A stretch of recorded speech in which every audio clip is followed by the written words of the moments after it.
मेरे दोस्तों, भारत में एजुकेशन को लेकर सिस्टम कितना सीरियस है, इस बात का अंदाजा इसी बात से लगाया जा सकता है। जब चुनाव आते हैं तो वोटिंग बूथ तुम्हारे गली मोहल्लों में लगाए जाते हैं। अगर कोई वोट नहीं डाल सकता तो गाड़ी घर तक भेज दी जाती है, क्योंकि एक भी वोट छूटना नहीं चाहिए। लेकिन जब बात पढ़ाई की आती है तो वही सिस्टम लाचार बन जाता है। एसएससी जैसे एग्जाम में बच्चों को 500 से 800 किलोमीटर दूर सेंटर भेजे गए हैं। न बस का इंतजाम है, न ठहरने की सुविधा है, न कोई पूछने वाला है।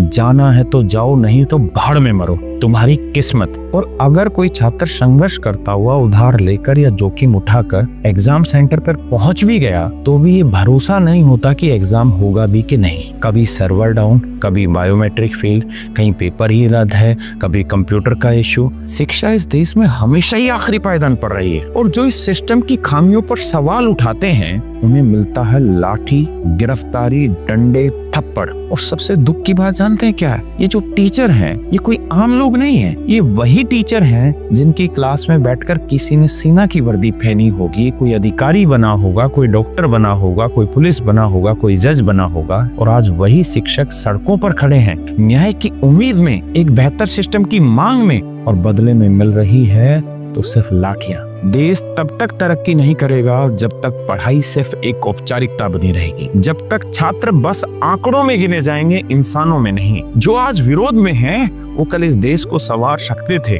पर इस तंत्र ने इन्हें समस्या समझा।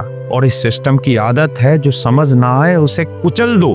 तो इस बार वोट देने से पहले ये जरूर सोच लेना, जब तुम्हें पढ़ाई की जरूरत सबसे ज्यादा थी तब तुम्हारी सरकार कहाँ थी। जो बड़े बड़े शिक्षाविद हैं, जो बड़े बड़े अधिकारी हैं, जो बड़े बड़े नेता हैं, जो चुप हैं, वो भी उतने ही बड़े जिम्मेदार हैं जितने गुनहगार। और मैं आप सब लोगों से भी हाथ जोड़कर रिक्वेस्ट करता हूँ जिनके बच्चे सरकारी नौकरी की तैयारी नहीं भी कर रहे, अगर इस तरह से सरकारी नौकर बनेंगे तो वो कभी भी सरकार का नौकर नहीं रहेगा, ना ही आपका रहेगा। तो अगर आपके बच्चे तैयारी नहीं करते हैं, आप बिजनेसमैन हैं, तब भी आपसे उम्मीद करता हूँ कि ऐसी चीज़ों पर आप हमें समर्थन देंगे, हमारी आवाज़ का हिस्सा बनेंगे, क्योंकि हम चाहते हैं कि ये हमारी समस्या नहीं, देश के सभी युवाओं की समस्या। और इस बात को आप जानें प्लीज़।